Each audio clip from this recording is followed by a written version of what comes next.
কোরআনে কারিমে আমরা দেখতে পাই যে আল্লাহ পাক যেখানে খুব স্নেহ করে আদর করে যখন বান্দাদের সম্পর্কে কিছু বলতে চেয়েছেন তখন তিনি আব্দুন শব্দ ব্যবহার করেছেন। আদর করে, স্নেহ করে, দয়া করে যদি কারো ব্যাপারে কিছু বলতে চেয়েছেন তখন আল্লাহ তাকে কি বলেছেন? আব্দ। আব্দ মানে হলো বান্দা। যেমন বেহেশতীদের সম্পর্কে আল্লাহ পাক বলেছেন, عينا يشرب بها عباد الله يفجرونها تفجيرا।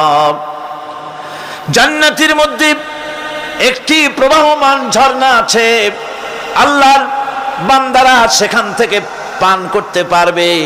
সেই ঝর্ণা থেকে তৃষ্ণা নিবারণ করবে এবং নিজেদের ইচ্ছে মতো তারা এই ঝর্ণার শাখা প্রশাখা নিজেদের এরিয়া পর্যন্ত নিয়ে যেতে পারবে।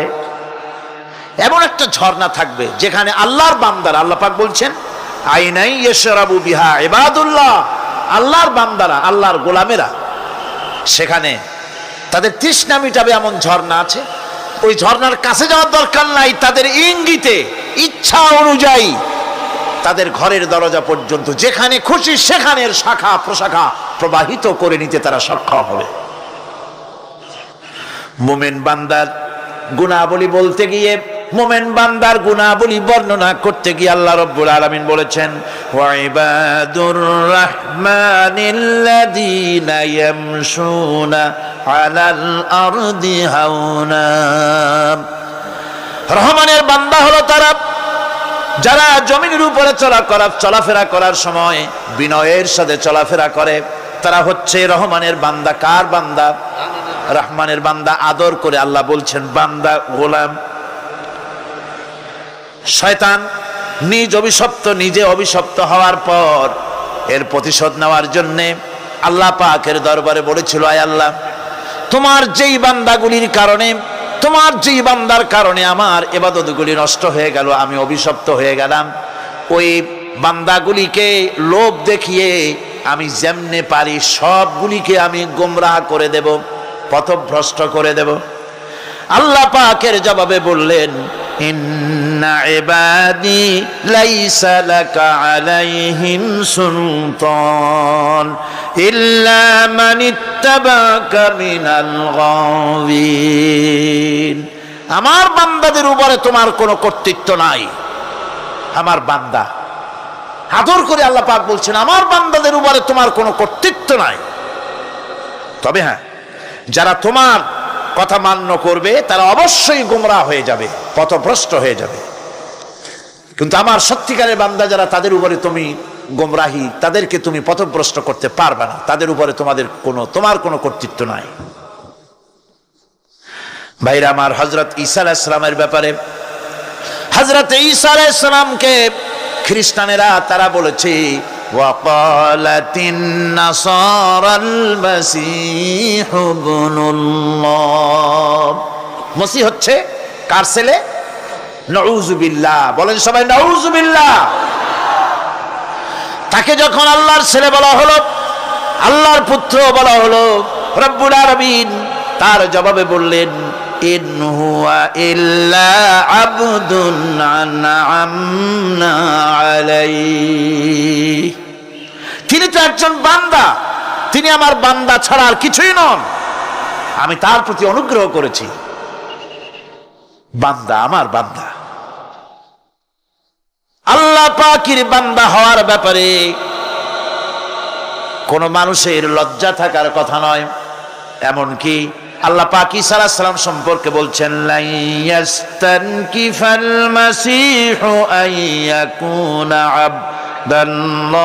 আবদান লিল্লাহি ওয়ালাল মালাইকাতুল মুকাররাবুন। মসিহ আল্লাহর বান্দা, তাতে কখনো বিন্দু মাত্র লজ্জা তিনি পোষণ করেন নাই যে আমি আল্লাহর বান্দা, আল্লাহর গোলাম। এটা একটা কথা হইল? এরকম লজ্জা তিনি পোষণ করেনি। এমনকি তার নিকটবর্তী ফেরেশতা যারা, তারাও আল্লাহর বান্দা গোলাম হওয়ার জন্য তাদের ভিতরে কোনো লজ্জা নাই। যারা নাকি আল্লাহর গোলাম, এই ব্যাপারে যাদের মধ্যে লজ্জার সৃষ্টি হয়, আল্লাহর গোলাম এটা কেমন কথা, বান্দা হওয়াটা কেমন কথা। যারা গোলামীকে অস্বীকার করে তাদের সম্পর্কে আল্লাহ পাক বলছেন, ওয়া মাইয়াস্তানকিফ আন ইবাদাতিহি ওয়া ইস্তাকবির ফাসায়াহশুরুহুম ইলাইহি জামিআ। কেউ যদি আল্লাহর বন্দেগী করার ব্যাপারে লজ্জা পোষণ করে, যদি লজ্জার কারণ মনে করে, অহংকার করে, গৌরব করে, তাহলে তারা পালাবে কোথায়, যাবে কোথায়? আমি কিয়ামতের দিন সবগুলিকে এক জায়গায় করে ফেলবো। সুতরাং আল্লাহ পাকের গোলামিতে আল্লাহ যে বান্দা বলে যখন ডাকেন, লজ্জার কোনো কারণ নাই। অহংকার যে করবে সে নিজেকে ধ্বংস করবে। আল্লাহ পাক সব নবীদেরকে নিজের বান্দা বলেছেন। নবীরা কি আল্লাহ পাকের বান্দা।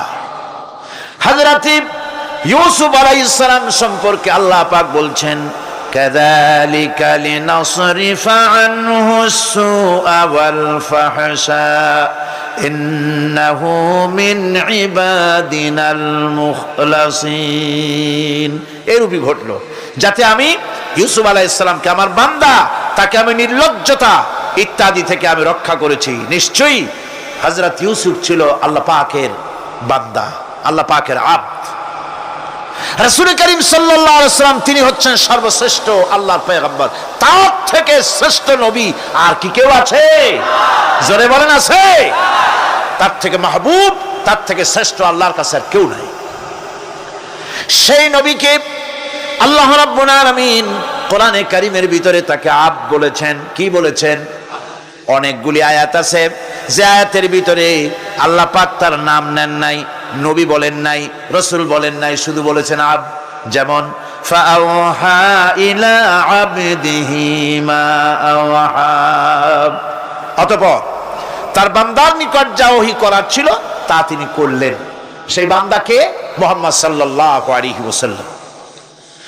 অন্য আয়াতে আল্লাহ পাক বলছেন, وأنه لما قام عبد الله يدعوه كادوا يكونون عليه لبدا।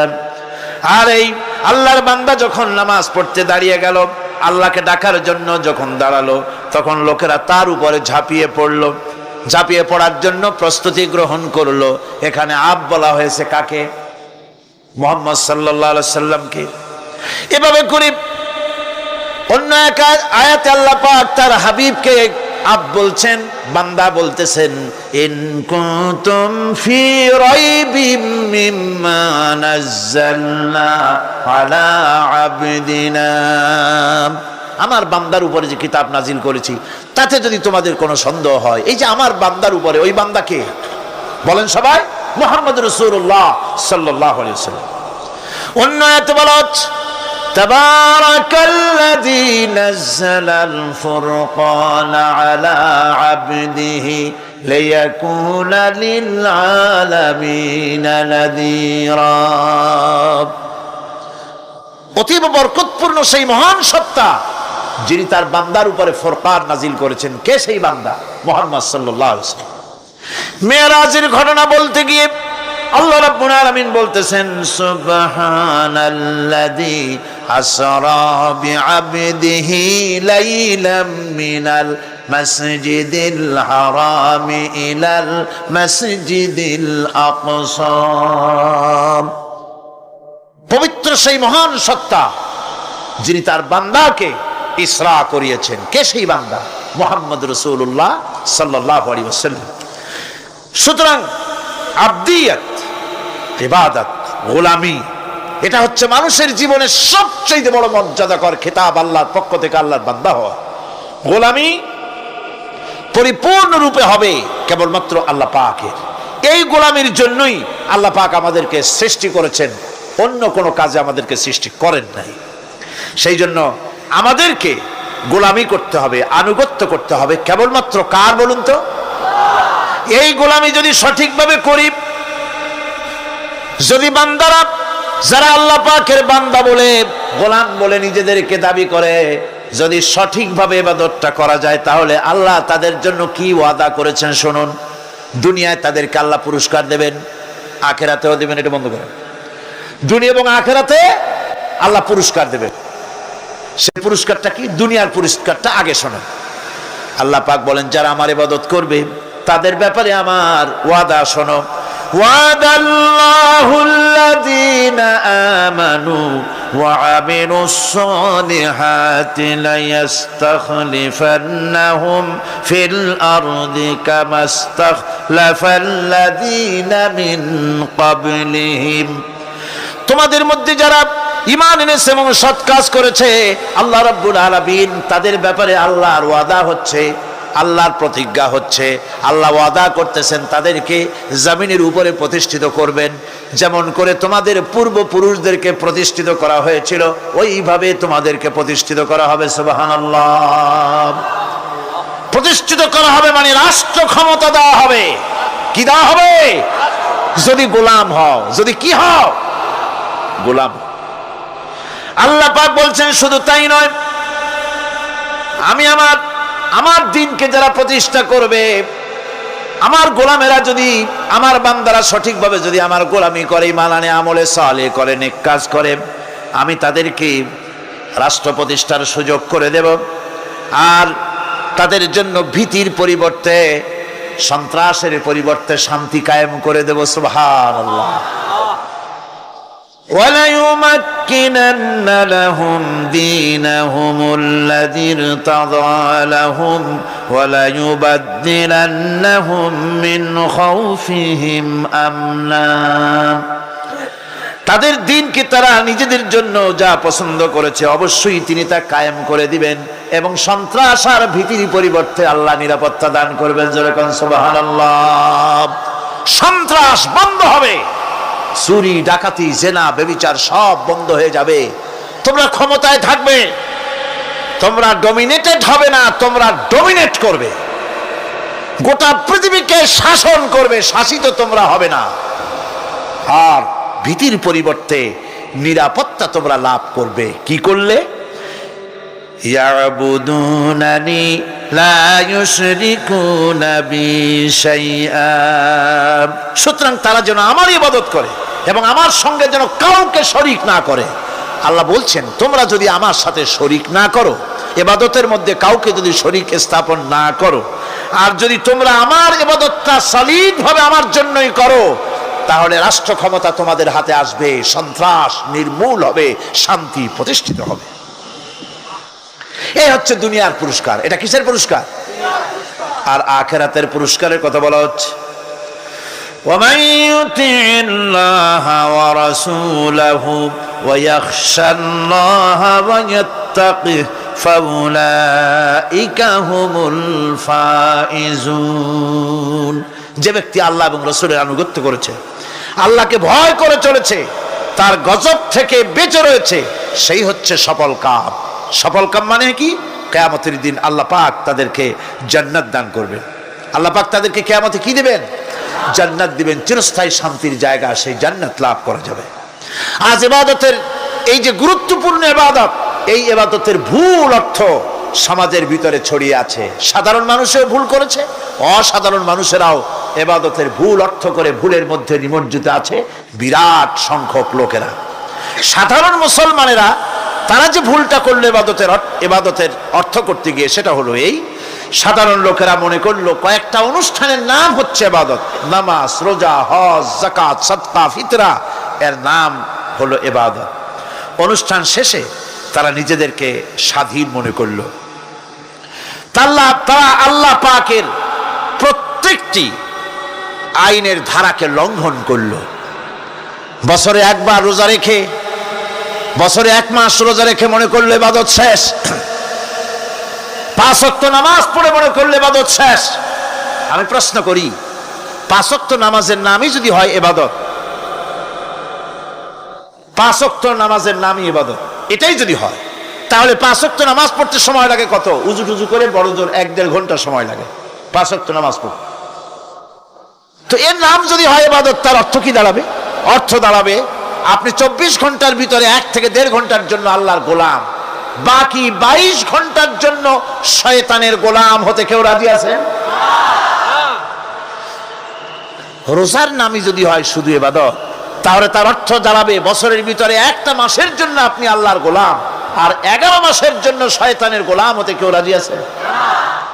তাহলে বিষয়টা কি? বিষয়টা হচ্ছে নামাজ, রোজা, হজ, যাকাতি শুধুমাত্র ইবাদত নয়, আনুষ্ঠানিক ইবাদত তো বটেই, কম্পালসারি ইবাদত তো বটেই, কিন্তু শুধুমাত্র নামাজ, রোজা, হজ, যাকাত ইবাদত শুধুমাত্র নয়, এগুলি হচ্ছে ইবাদতের পার্ট, ইবাদতের অংশ।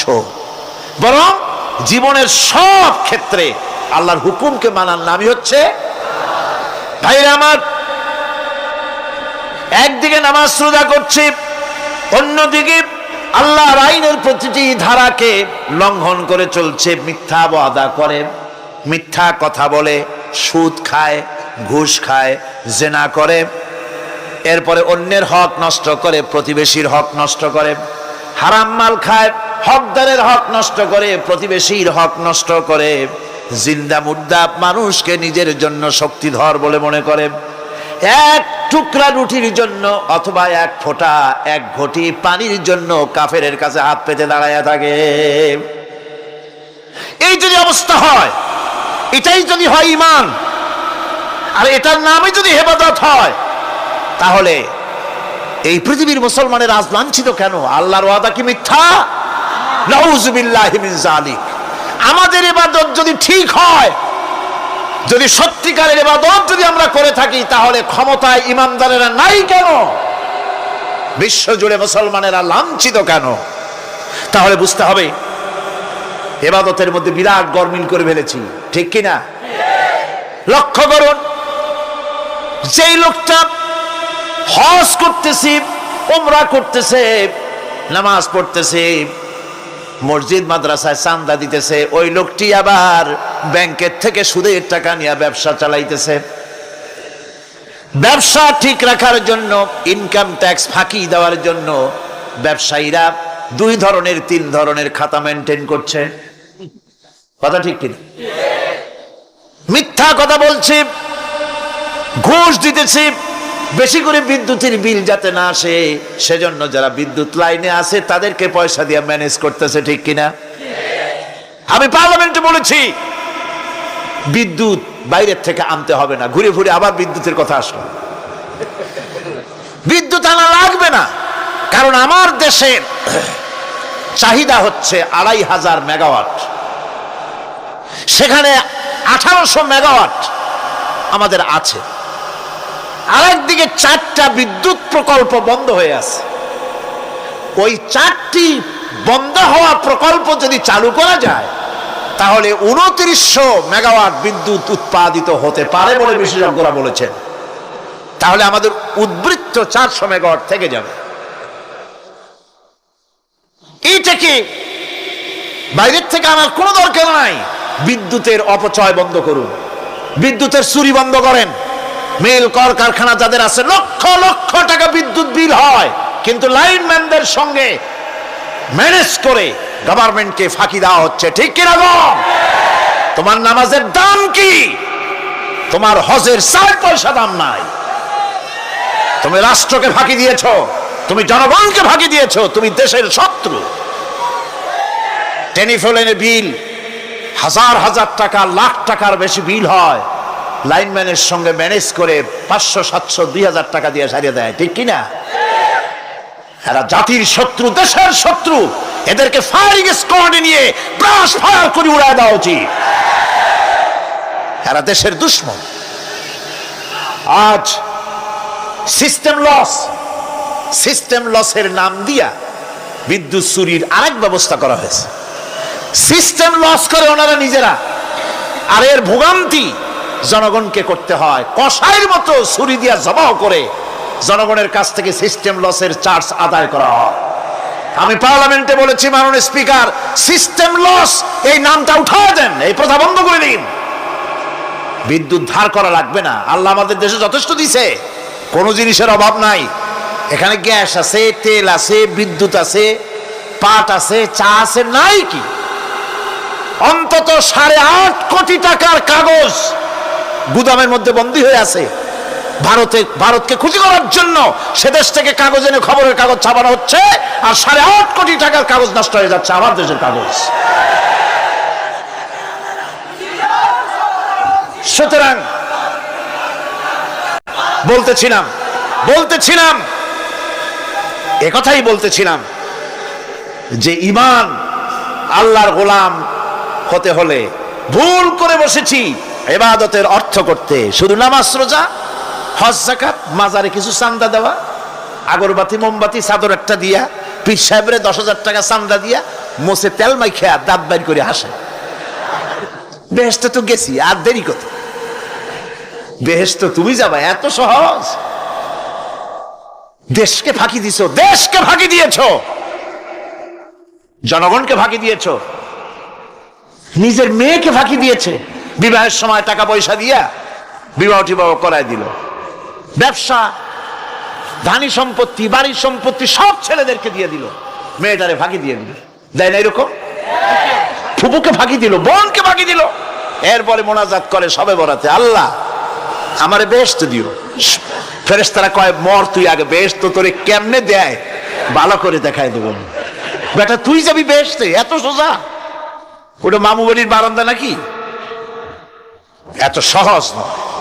সুতরাং সাধারণ মানুষ মারাত্মক ভুল করেছে এখানে। নামাজ রোজা হজ যাকাত ইবাদত, আর কিছু কি ইবাদত মনে করে নাই? আপনার চাকরি আপনার ইবাদত, চাকরিতে ফাঁকি দেওয়া যাবে না।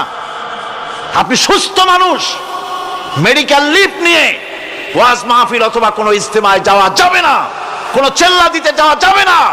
মেডিকেল লিভ নিয়ে আপনি সুস্থ মানুষ, কেন আপনি মেডিকেল লিভ নিচ্ছেন? আপনি ফাঁকি দিতে পারবেন না। সরকারি চাকরি করেন, মিল কল কারখানায় চাকরি করেন, ফরজ নামাজ পড়েছেন ভালো কথা, সুন্নাত পড়েছেন ভালো কথা, নফল পড়বেন না। জোহরের নফল পড়া বাদ দিন। যদি আপনি চাকরিজীবী হন, চাকরি করেন, ওটাই ইবাদত। এর নাম ইসলাম, এর নাম ইসলাম। গভর্নমেন্ট যে বেতন দেয় সেই বেতনের উপরে সন্তুষ্ট থাকুন, ঘুষ খাইয়েন না। যদি বেশি বেতন লাগে গভর্নমেন্টের কাছে দাবি জানান যে আমাদের বেতন বাড়ায় দাও। ঘুষ খাবেন কেন? হারাম। জোরে কোন এটা কি? এই ঘুষের টাকা মাজারে দিয়া পীরেরে দিয়া আল্লাহরে খুশি করবেন, এত সহজ না, এত সহজ না।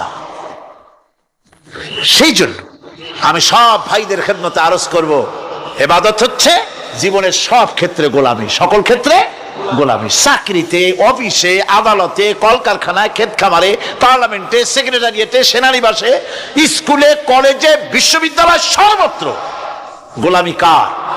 আল্লাহ পাকের। রিজকে হালাল করতে হবে, উপার্জনকে হালাল করতে হবে, সত্যিকারের আল্লাহর গোলাম হতে হবে। এক্ষেত্রে ইবাদতের অসাধারণ ব্যক্তি যারা, তারাও এক শ্রেণীর অসাধারণ ব্যক্তিরাও ভুল করে বসছেন। তারা যে ভুলটা করলেন ওটা হচ্ছে তারা তাসবিহ, জায়নামাজ, খানকাহ, হুজরাখানা এর ভেতরে বসে জিকির আজগার করাটাকেই জীবনের জন্য আল্লাহর ইবাদত মনে করে নিলেন। আল্লাহর বান্দারা যখন অনাচার ব্যভিচারে লিপ্ত, আল্লাহর আইনের পরিবর্তে যখন মানুষের তৈরি করা আইন চলছে, চেচনিয়া বসনিয়া যখন মানুষদেরকে জবাও করা হচ্ছে, বসনিয়ার মুসলমান সন্তানদেরকে যখন জবাও করা হয়, কাশ্মীরের স্বাধীনতাকামী মুসলমানদের অধিকার হরণের জন্য তাদের উপরে যখন বন্য হায়নার মতো, পশুর মতো যখন ভারতীয় শত্রু সৈন্যরা যখন হামলা চালায়, সোমালিয়ার মানুষগুলি যখন না খেয়ে তাদের হাড়, পাঁজরার হাড়গুলি যখন বেরিয়ে যায়, তখনও যদি আপনি খানকার ভেতরে থেকে তসবিহ পড়েন আর তাহাজ্জুদের নামাজ পড়ে কপালে দাগ লাগান, এই অন্যায়ের বিরুদ্ধে যদি সোচ্চার না হন, আপনার এই তসবির কোনো দাম নাই। আপনাকে সোচ্চার হতে হবে, আপনাকে অন্যায়ের বিরুদ্ধে খাড়া হতে হবে। একদিকে তাহাজ্জুদের নামাজ তো পড়বেনই, জিকির তো করবেনই, কোন সন্দেহ নাই। আর একদিকে সিংহের মতো অন্যায়ের বিরুদ্ধে গর্জে উঠতে হবে। তাতে যদি প্রয়োজন হয় মুজাদ্দিদ আল ফেসানির মতো কারারুদ্ধ হন না কেন, সেটাই কিসমত, সেটাই তকদির। হক কথা বলতে হবে। এই জন্য আমার বারবার মনে পড়ে আজকের এক শ্রেণীর লোক আমাদের দেশে এক শ্রেণীর লোক বাইরের থেকেও আসে, বিদেশ থেকেও আসে, নামের আগে আওলাদে রসুল লাগান। ফেদায়ে রসুল, মুজাহিদে মিল্লাত, আওলাদে রসুল। আজীব, তুমি আওলাদে রসুল? আওলাদে রসুল যদি হবে তাহলে তুমি যে দেশের মানুষ সেই দেশে মুসলমানদের যখন জবাই করা হয়, পার্লামেন্টে কথা বলে বেরিয়ে আসো না কেন? তোমার জেল হয় না কেন? কংগ্রেসের সেন্ট্রাল বডির সদস্য হয়ে আওলাদের রাসূল লাগাইয়া বাংলাদেশের রাজনীতিতে নাক গলাতে দেওয়া হবে না। এরা কংগ্রেসের পা চাটা গোলাম। এদেরকে চিনতে হবে, যারা আমার দেশে এসে মুসলমানদের মধ্যে বিভেদ সৃষ্টি করতে চায়। আমার মুসলমান ভাইয়েরা, সুতরাং আজকে আমাদেরকে বুঝতে হবে, নামের আগের 14 হাত লম্বা বিশেষণ দেখে ভুললে চলবে না। কথা মনে থাকবে? এরা কংগ্রেসের গোলাম। বাবরি মসজিদ যখন ভেঙে ফেলা হলো, তখন তো কই কোন আওলাদের রাসূলের নাম তো শুনি নেই। তখন তো নামটা শুনছি ওই বুখারী বেটার, বাপের বেটা ইমাম বুখারী। তিনি বলেছেন, আমি ভারতের দিল্লির জুমা মসজিদের ইমাম শুধু নই, আমি ভারতের 18 কোটি মুসলমানের ইমাম। বাবরি মসজিদকে গড়ে দিতে হবে। কোরআন শরীফের বিরুদ্ধে যখন কলকাতা হাইকোর্টে কেস করা হয়েছিল কোরআনকে ব্যান করার জন্য, কই সেদিন তো কোনো আওলাদ রাসূলের নাম শুনি নাই। সেদিন তো ওই বুখারী বেটাই বলেছেন, ভারতের হাইকোর্ট থেকে কোন জাজ, কোন বিচারক যদি কোরআন শরীফ ব্যান করা হলে বলে এই কথাটি উচ্চারণ করে, তাহলে আমি তাকে পায়ের তলে পাড়িয়ে ধরে বাম হাত দিয়ে তার জিহ্বাটা টেনে ছেড়ে ফেলে দেব।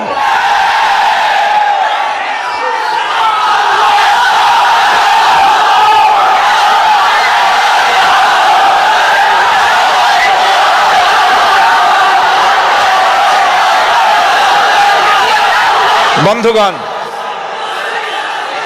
সুতরাং আমাদেরকে বুঝতে হবে, বসুন, বেয়াদবি করবেন না, বসেন। আমাদেরকে বুঝতে হবে, খানকায় শুধু জিকির আজগার করলেই চলবে না। হযরতে শাহজালাল রহমতুল্লাহ আলাইহি এক হাতে ছিল তরবারি, আর এক হাতে ছিল কোরআন। লড়াই করেছেন। হযরতে শাহ মখদুম, হযরতে খান জাহান আলী, হযরতে খাজা মুঈনুদ্দিন চিশতি আজমেরি রহমতুল্লাহ আলাইহি, হযরতে মুজাদ্দিদ আল ভিসানি রহমতুল্লাহ আলাইহি।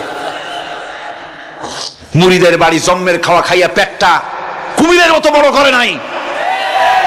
জেল খেটেছে হক কথা বলতে গিয়ে। বাপের বেটা হও, নিজের দেশে কথা কও। বাংলাদেশে এসে তারপরে জনগণের টাকা লুটপাট করার ক্ষমতা হোক, কাউকে অধিকার দেওয়া হবে না।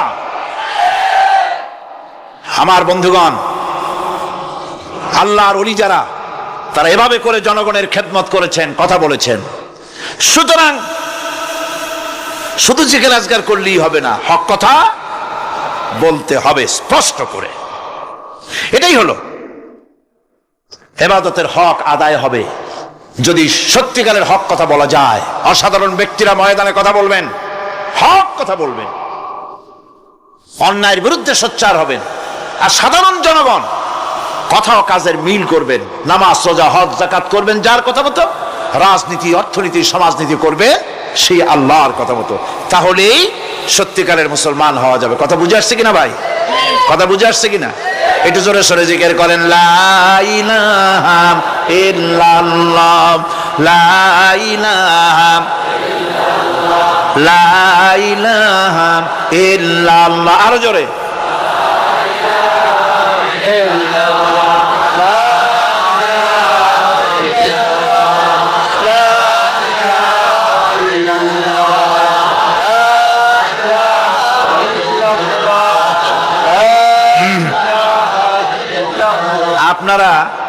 আপনারা যদি মাথা উঠাইয়া দেখতে থাকেন তো কি দেখবেন? মানুষের মাথা টুপি ছাড়া তো কিছুই দেখা যাবে না।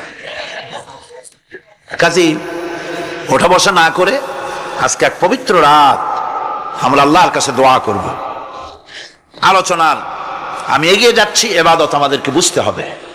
ইবাদত যদি না বুঝি তাহলে মুসলমান বলে দাবি করারও কোনো মূল্য নাই।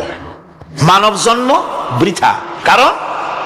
কারণ হচ্ছে আল্লাহ রাব্বুল আলামিন বলেছেন,